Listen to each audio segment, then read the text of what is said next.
This is Oscar Bevis for the Stomping Ground, powered by Wow Hydrate and available on DAZN. It's a lovely setting for today's DAZN press conference. Oleksandr Usyk and Tyson Fury, the rematch, and on the undercard, Mr. Dave Allen. Good to see you, mate. How's life? Yeah, good, mate. Yeah, it's nice to be here. Very fortunate and privileged to be on a show like this. Obviously I've never been to a press conference like this before. I just feel lucky to be here, really. Yeah. I mean, you've been in your fair share of big fights and on big cards in your time, but they were 4 or 5 years ago.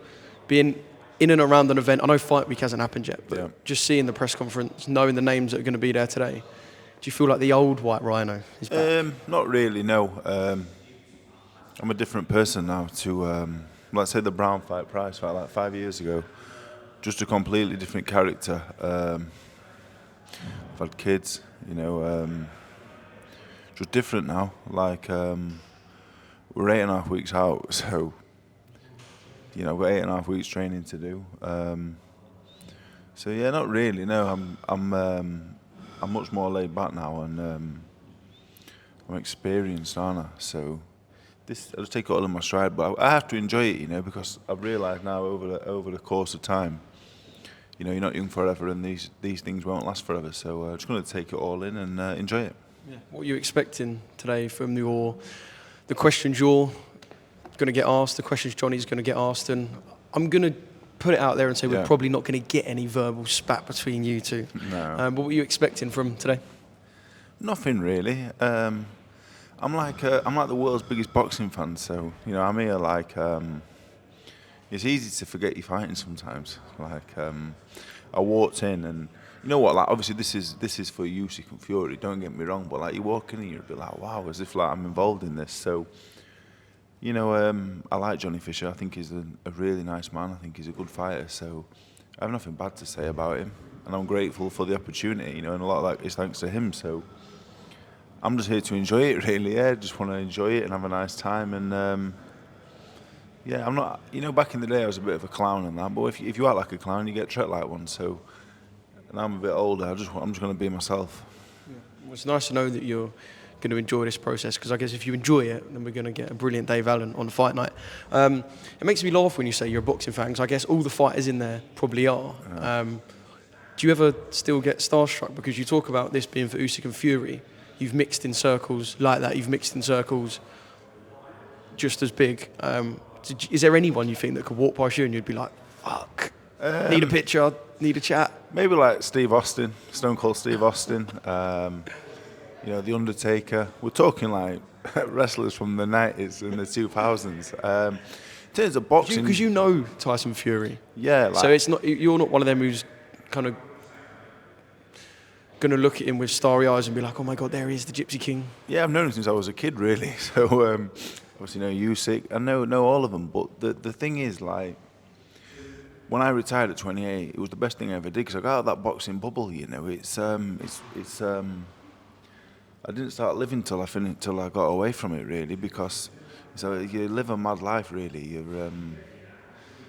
I was so glad that I did it now, but in terms of being starstruck and that, like, not really. No, I'm not really that kind of guy, to be honest. Now I've got a bit older, and that just... Would you say nothing phases you at this point? No, nothing at all. Like nothing. I just I'm here to box. I'm here to progress. I'm here to, I'm under no illusions. Like I'm not going to be boxing Fury and Usyk anytime soon, but beating Fisher, it's like they say, winner stays on, and I can keep providing a better life for my kids, and that's all I'm really interested in. I don't want to be the centre of attention. I just want to do my job, and I wish I'd have matured earlier, and I'd have probably done more, but better late than never. I'm lucky I've got the chance now, and I want to take it. So I'm not interested in all this stuff. It's nice, but I just want to win on December 21st. That's it. I'm not bothered about anything else. You said you don't want to be the centre of attention, and I know people fell in love with the Dave Allen character, and that helped you sold tickets, and the ticket sales led to fights, which you winning led on to bigger fights. So it all kind of worked into one. But you said you don't want to be the centre of attention, but the last time you were a big centre of attention, 0-2 Lucas Brown, was because of your boxing ability. So if you're to go on this journey that you want to go in by beating Johnny and progressing, you will end up being centre of attention once again.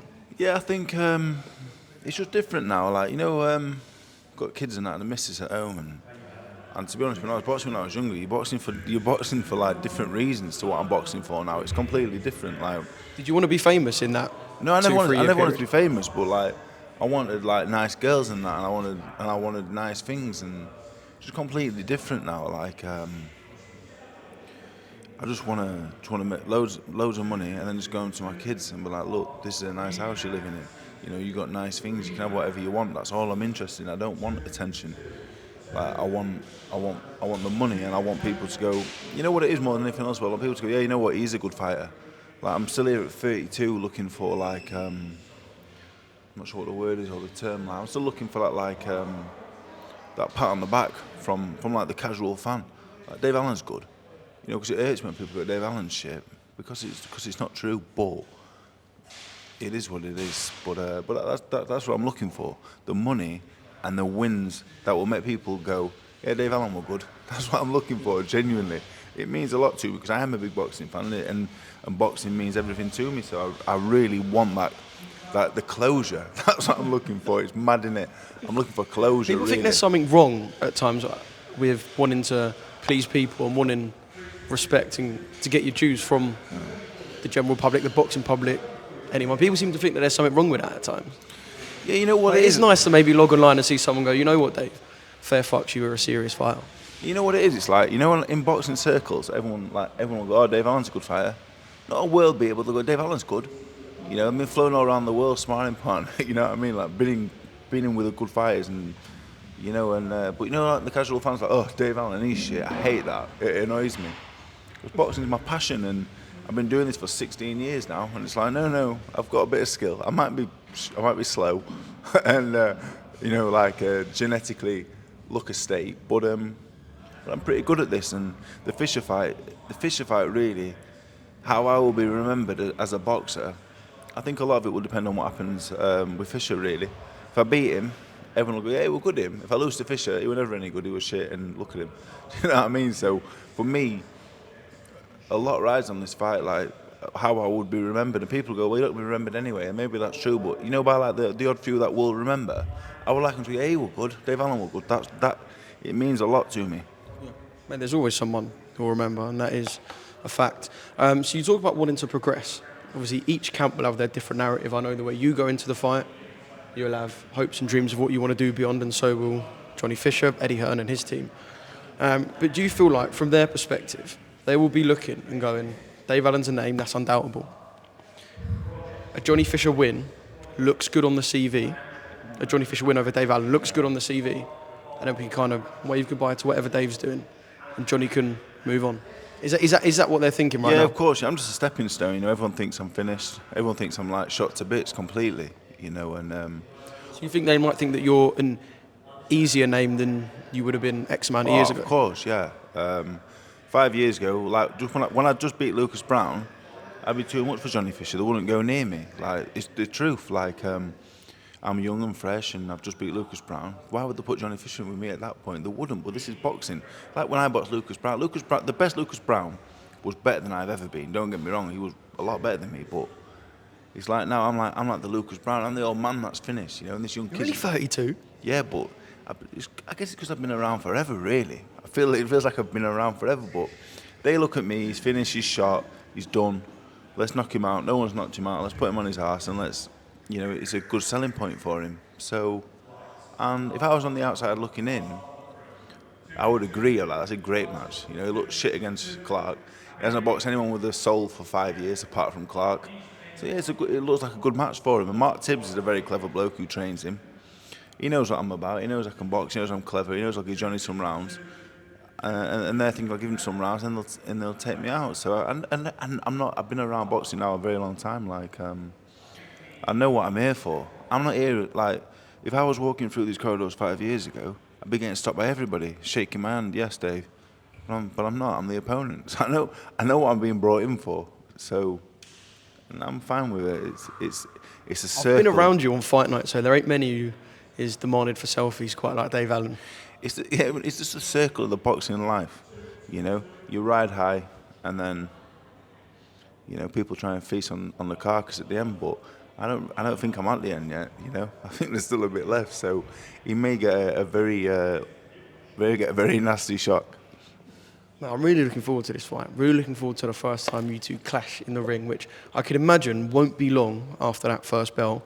I know he won't be thinking of you in the same breath as he thought of as Alan Babbage. Two different fighters. You, a much bigger man, for starters.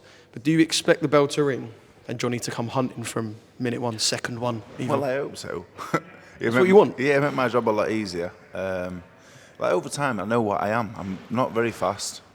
If you've got fast feet and fast hands, I'm in a bit of trouble. And now I'm getting a bit older and a bit more experienced. I know that. I know my shortcomings. And it's like people keep saying, oh, Johnny Fisher's going to be too good for it. He's going to be world champion. If he's going to be world champion, he's going to beat me. Do you know what I mean? Like, if he's a world champion in the next 2 years, he's going to beat me because I know what I am. If he's not, then he could be in trouble. Like, no point coming in and chatting pure shit, is there? Do you know what I mean? So the intrigue of it is I don't know how good he is, but yeah, I hope he comes straight to me. It made my job a hell of a lot easier. What I'm good at is not getting it properly. A bit like Fraser Clark. He got fucked after 5 rounds. He's trying to hit me. He can't hit me properly. And I'm very strong. So if Fisher comes on to me, he'd be in a lot of trouble. If he boxes, it's going to be harder work. But I hope to take that approach. But I know Mark Tibbs, and I boxed Dylan White, sparred a lot with Dylan White, and Mark were there, and he knows they're clever people. It's like Fraser Clark's clever. They know what I'm about, what I can do, what I'm good at, what I'm not good at. So all I can do is prepare the best I can do, and we'll see on the night. Like, obviously, I'm hoping he's not world class. Do you know what I mean? Because it's going to be a very hard night. But if he's not, I think I can win the fight. Yeah. I know this is probably a difficult question to put to you, seeing as you are the man fighting him and trying to stop that Johnny Fisher hype train. But if you were to have a flutter, put a few quid down, would or will Johnny Fisher win a world title? I hope so. I hope he does. You can't put "I hope" on a betting slip. Well, regardless of December 21st, win, lose or draw, I hope he does. He's a really nice fella. Like I said to Joe on the way here 5 or 6 years ago, the press conference could have gone differently because I'm a different fella. Me and Fraser Clark had a big fall out of the way. Do you know what I mean? Because fight week, tempers can flare. You know what I mean? And I'm pretty easy going, but it don't take much to set me off sometimes. And I hope he does. I think he's a really nice kid, and I hope he does. It's really early days. I seen talk of mismatch and whatever else, and I found it really offensive. Really, I thought he'd beat Harry Armstrong for the Southern area, then he beat Alan Babbage, who just walked in with his chin on a plate. And I'm thinking, do people think I'm Southern area title level, or I'm daft enough to walk onto big shots? The answer is no to both. So I don't know. I love it. I don't feel any pressure. Everyone said I want to get knocked out. So yeah, I'm over the moon really. I feel great. I feel fresh. I've been in camp 4 weeks already with Jamie and Nigel in Manchester, and yeah, this is just another day. It's just going to be another day to me. Like I've been doing this nearly half my life. So yeah, I really look forward to it. Like I don't know what people want me to say really. It's just a boxing match. I know it's in Saudi Arabia. I know he's good. But I boxed good fighters before, and if you can tell me that the current Johnny Fisher is as good as Luis Ortiz when I boxed him, as good as Dylan White, as good as David Price, Tony Yoka, that's not the case. People are talking like he's better than all them guys. I boxed all them. Do you know what I mean? Went rounds of him without even training. So I'm not scared of him. I'm not scared of anybody really, because it's a boxing match. Yeah. I know sometimes people can presume that your training situation is a little bit up in the air. You've been through a few trainers in your time, and I know a lot of your Instagram posts you spent putting these boys through hell. Joe Hayden behind the camera, shout out. But that picture you put up of you and Jamie Moore, I don't even think there was a caption, but I saw it like a couple of hours later, hundreds of comments, so much love for that link up. Was that quite nice to see for you? It's almost like you kind of announced it but didn't want to make a big thing about it, like, look, this camp's going to be Jamie Moore. Just kind of a little Instagram post and there you go. Well, I started working with Jay in 2020, and at the back end of Jamie's career I started watching boxing. I'm a big Jamie Moore fan. So eventually we started working together, and you know what? It's not just Jay; it's Jay and Nigel Travis. Like, they're just good people, you know. That's what it is. Like, I'm a bit older. I need looking after a bit more. I need training that's going to suit me. And Would you say you're an arm around the shoulder type man? yeah, definitely. Yeah, I think whatever is asked of me, I will do. But the thing with Jay is, he's a very good people person. He knows what he's dealing with me. Do you know what I mean? So, but the most important thing is I love them both, and they're good people. They have my best interest at heart, and yeah, I've been over there 4 weeks. When I boxed Fraser Clark, I did the last 2 weeks with Jamie. That was it, because like obviously with Jack Cattrall and stuff, I couldn't go over. With 2 weeks to go, I went over. I've been over for 4 weeks, and I've got 8 left. So no excuses really. Like, if I'm good enough to win, I'll win. If I'm not, I'm not. I'm older now. Like, I look back at things I said years ago, and I think, bloody hell, wish I never said that. These excuses, that excuse. I should have bloody trained more. But what's been has gone. So. So yeah, in terms of working with Jay and Nige, yeah, I'm really excited by it. Training's gone really well so far. And it will continue to. Yeah, I'm over there full time, staying at Cameron Bong's house. Oh, yeah. Yeah, it's a mad one. What's he like as a host? Oh mate, he's good actually, isn't he? You know, he does the pots and that. He's good. Yeah, I don't do the pots. So he's not a diva. Joe and Cam split the housework. You know what I mean? Like, I think Joe might do the pots and Cam might do the washing. And you do fuck all. I'd provide the entertainment. I wouldn't expect anything less. Got to talk about the main event quickly. Rematch: Oleksandr Usyk versus Tyson Fury 2.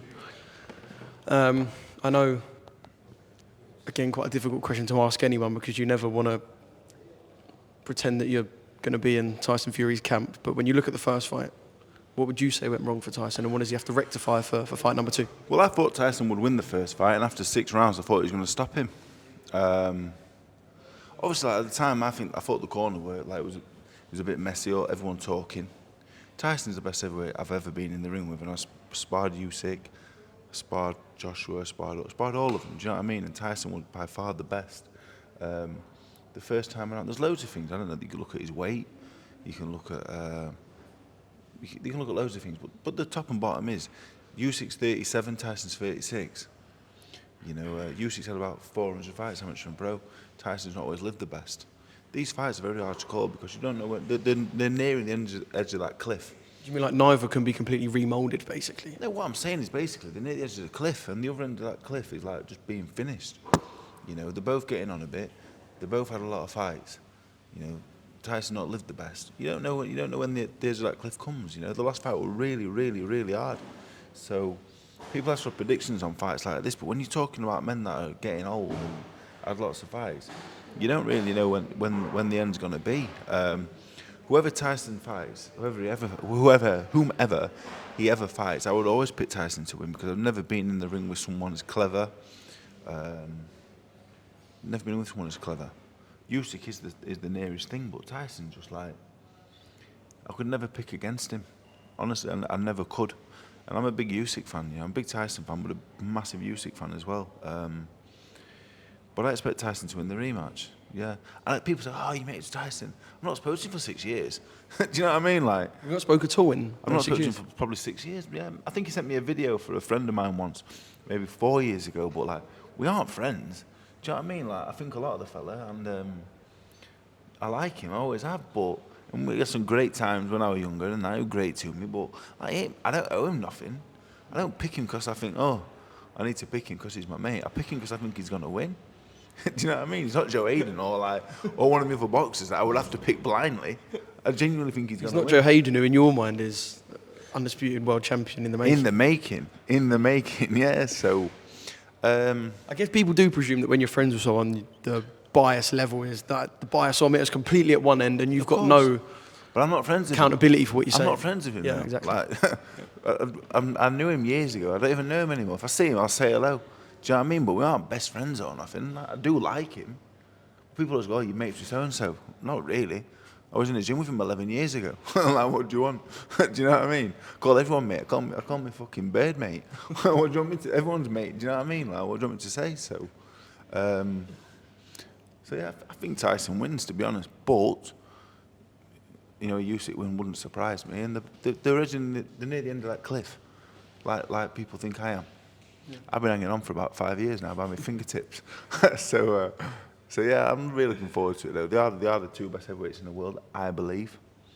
But it'd be interesting how it goes and what the winner does. Yeah. Just a quick one to finish off. I appreciate your time, hitting 20 minutes prior to the press conference. Fabio Wardley, Fraser Clark, obviously you shared the ring with Fraser Clark. I think it'd be fair for me to start with a statement that you didn't expect that, because I don't think anyone expected the 13th round to be the final round. No. I text Joe, yeah? I said, Fabio Wardley will win this inside 3 rounds. Joe confirmed. Inside 1, though? I said inside 3. I said, he'll chin him really early. What was your reasoning for that? Yeah? Basically, you know when you have a hard fight like that, yeah? You don't want to do it again. I've had one hard fight that was back and forth. I had a few good hidings. The good hidings, I think you can get over them a bit easier. When the back and forth, it's hard. Because when you're back and forth, I'm having to throw punches as well. And that's worse than getting hit. So my thinking was, Fraser's had that many fights, amateur and pro, like, he's on the slide. The Fraser Clark I box is nowhere near the best Fraser Clark. The best Fraser Clark left somewhere in about 2018. On the GB, you spar 3 times a week, you're sparring Joe Joyce every bloody week. Do you know what I'm saying? Like, he's on the way out, and that's no disrespect to him, because he's been a brilliant fighter. Do you know what I mean? And he's still good enough, skill-wise, and big enough to compete at domestic level. But Fabio Wardley from the first fight will have gained so much from that. He has no experience. What Fabio Wardley's doing is incredible, really, with the lack of experience he has. He's just an animal, isn't he? Just like his physicality and his like athleticism is just off the charts. But I saw it coming, yeah. I literally said on Instagram, this is over in 3, done. Wardley, it's really hard. And Clark, I boxed Fraser Clark. He isn't the same Fraser Clark that we saw five, 6 years ago. Did you spar that GB Fraser Clark? I sparred him loads of times. Yeah. That's why when I boxed Fraser Clark, I thought I don't really need to. I thought I'm going to hammer him, to be honest. But when they offered the fight, I thought, wow, as if they'd taken this fight, and probably didn't do the job I should have done. But he's a really good fighter. But like, it's hard as you get older. He's 33. You know, Fabio's fresher, and if Fraser wants to carry on, there's loads of fights for him, because the man can really box, and he's a big lump, he's a good athlete. So I won't say for him not to continue, but Fabio Wardley's on a different trajectory. Like, he's getting better all the time. He's young, he's hungry, and he'll have another hard fight. Where Fraser, when you get a bit older, you're a bit like, I don't really fancy this anymore. I don't really. Do you know what I mean? So I did call it early, but like with Fraser, like I said, like when we boxed, we had a fallout. But I like the fact I got nothing against him. But I just thought Wardley. I think Wardley's on a different trajectory. Like he's going near the top. I don't think he's going to the top, because I think skill-wise he'll get picked apart by a Zhang or not. Bacoli won't pick him apart. Bacoli probably just bloody walk straight for him. But yeah, it was really impressive. You know, it was really impressive, and at the same time it was quite worrying as well. I'm glad Fraser's all right, and now Fabio hopefully goes on to do some big things. That's the thing with me now. Like, I'm 32. I want everyone to do good. I don't want to fall out of anyone. I don't want to talk bad about anyone. But yeah, it was devastating, really.